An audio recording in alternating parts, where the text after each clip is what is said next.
નમસ્કાર વિદ્યાર્થી મિત્રો, ધોરણ 11માં આપણે બીજું ચેપ્ટર જોતા હતા. એની અંદર આપણે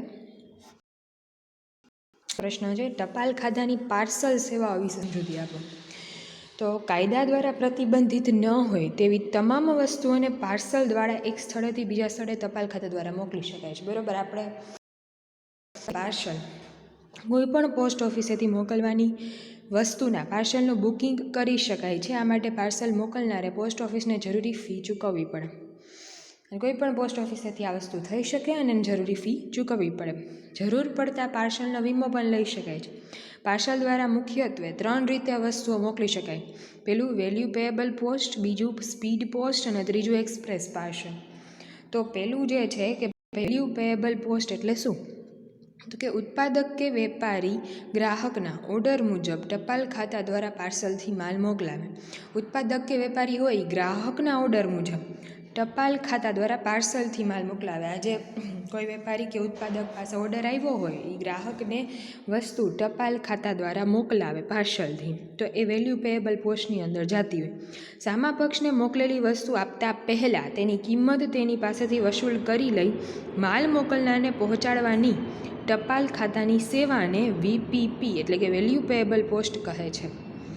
હવે શું કામ એનું વેલ્યુ પેએબલ પોસ્ટ નામ પડ્યું? તો કે સામા પક્ષને મોકલેલી વસ્તુ જે છે એ આપતા પહેલાં તેની કિંમત તેની પાસેથી વસૂલ કરવામાં આવે.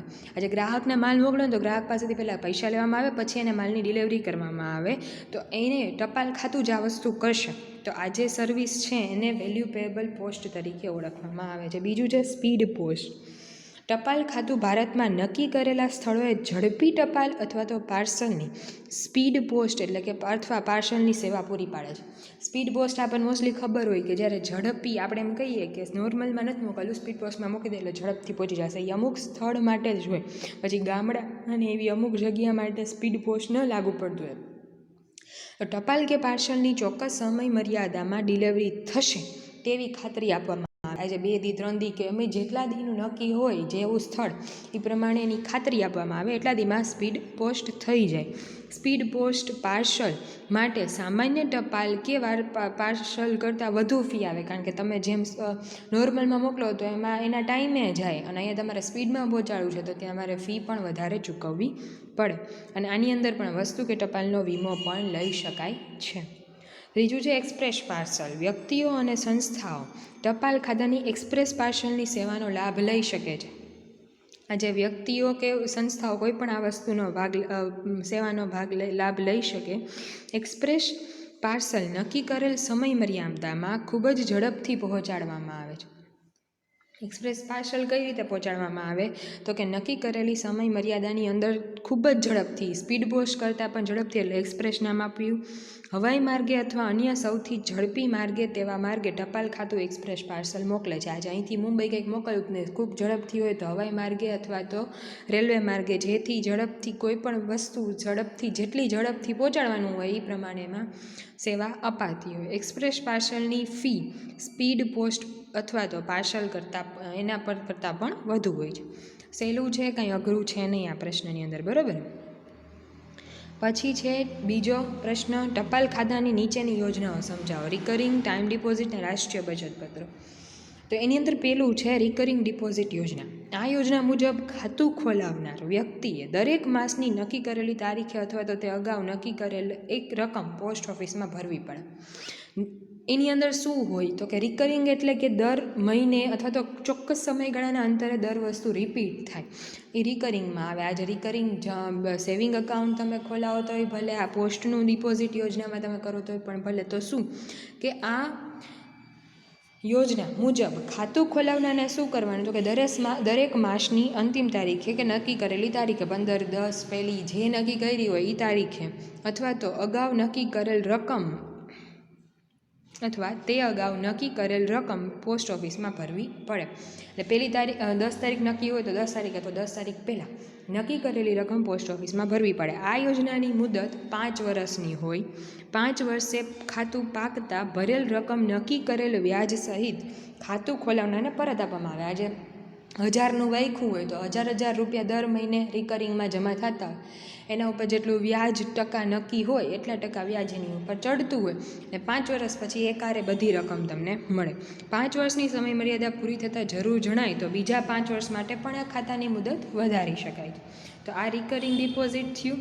હવે છે ટાઈમ ડિપોઝિટ. બેંકની બાંધી મુદતની થાપણની જેમ ટપાલ ખાતા દ્વારા ટાઈમ ડિપોઝિટની સેવા પૂરી પાડવામાં આવે છે. બાંધી મુદતની થાપણ ફિક્સ ડિપોઝિટ જે કયો હોય એની જેમ ટપાલ ખાતા દ્વારા પણ ટાઈમ ડિપોઝિટની યોજના પૂરી પાડવામાં આવે છે. આવી ટાઈમ ડિપોઝિટ 1 વર્ષની હોઈ શકે, 2 વર્ષની હોઈ શકે, 3-5 વર્ષની માટે મૂકી શકાય. ટાઈમ ડિપોઝિટની રકમ કઈ રીતે મૂકવાની થતી હોય તો કે 200 રૂપિયા કે એના ગુણાંકમાં ગમે તેટલી રકમ 200 ગુણ્યા એના ગુણાંકમાં જેટલા આવતા હોય, બરાબર, 200 ગુણ્યા 10, 2000, 20000, 2 લાખ એવી રીતે એ મૂકી શકાતા હોય. ટાઈમ ડિપોઝિટની રકમની વ્યાજની ગણતરી 200ના તમે 5 વાર મૂકો તો 1000 પછી 10,000 એમ મૂકી શકાય, પણ 200ના ગુણાંકમાં એમ. કોઈ ટાઈમ ડિપોઝિટની રકમની વ્યાજની ગણતરી દર 3 માસે કરવામાં આવે. ક્વાર્ટરલી એની ઉપર વ્યાજની ગણતરી થાય દર 3 મહિને, પરંતુ વ્યાજની ચૂકવણી ક્યારે થાય? વાર્ષિક ધોરણે. એટલે ટાઈમ ડિપોઝિટ હોય ને ત્યારે તમે એનું વ્યાજ કદાચ એનું જે વ્યાજ આવતું હોય ને એ તમે ઉપાડી શકો, પણ જે તે રકમ જે તે મુદ્દલ તમે મૂકી છે એ તમે ઉપાડી શકો નહીં. ટાઈમ ડિપોઝિટનું ખાતું ખોલાવ્યા પછી તેની મુદત પૂરી થતાં અગાઉ બંધ કરી શકાય છે, તો તમને એના ઉપર વ્યાજ ઓછું મળશે, બરાબર. તો ટાઈમ ડિપોઝિટનું ખાતું ખોલાવ્યા પછી જ્યારે તમે 5 વર્ષની મુદત લઈ ખૂબ જરૂર આવી પડી, 4 વર્ષે તમારે ઉપાડવા પડ્યા તો ઉપાડી શકો, પણ એનું વ્યાજ જે ગણાવવું જોઈએ એમાં થોડોક ફેરફાર પડી જતો હોય. ટાઈમ ડિપોઝિટનું ખાતું ટપાલ ખાતાની એક પોસ્ટ ઓફિસમાંથી બીજી પોસ્ટ ઓફિસમાં પણ ફેરબદલ કરી શકાય. ત્રીજું છે રાષ્ટ્રીય બચત પત્ર. રોકાણકાર ગમે તે પોસ્ટ ઓફિસમાંથી નક્કી કરેલી રકમના રાષ્ટ્રીય બચત પત્રો ખરીદી શકે છે. રાષ્ટ્રીય બચત પત્રો, સેવિંગ, એના જે આવા પત્રો આવે એમાં હવે તો કેટલું બધું, આ 3 સિવાય કિસાન વિકાસ પત્ર છે, કેટલી બધી એવી સેવા છે કે જે પોસ્ટ ઓફિસ અત્યારે પૂરી પાડે છે. તો એ સેવાઓની વાત આપણે કરીએ તો એક વખત પોસ્ટ ઓફિસ સેવિંગ સ્કીમ એવું લખીને સર્ચ કરજો એટલે તમને ખબર પડશે કેટલા બધા અત્યારે સેવા પોસ્ટ ઓફિસ દ્વારા પૂરી પાડવામાં આવે છે સેવિંગ માટેની, બરાબર. રાષ્ટ્રીય બચત પત્રો કેવડા હોય તો કે 5 કે 10 વર્ષની મુદતના હોય, એનું ફિક્સ હોય. રાષ્ટ્રીય બચત પત્રોના વ્યાજની માહિતી ટપાલ ખાતું અગાઉથી રોકાણકારને આપી દેતું હોય કે ભાઈ આ પત્ર લેશો એટલે એના ઉપર આટલું વ્યાજ આવશે. રાષ્ટ્રીય બચત પત્રોની અવધિ પૂરી થાય જરૂરી પ્રક્રિયા કરીને પોસ્ટ ઓફિસમાં પાકતી રકમ રોકાણકાર પરત મેળવી શકે. પત્ર આપી દેવાનું, પત્ર જમા થઈ જાય એટલે તમને શેરની જેમ સામે એને જેટલી રકમ હોય એમ મળી જતી હોય છે, બરાબર. તો આ 3 અત્યારે વાત કરી, પણ મેં કીધું એમ ગોતજો એટલે તમને એ પણ મળશે. આજે અહીંયા સુધી રાખીએ છીએ. Thank you.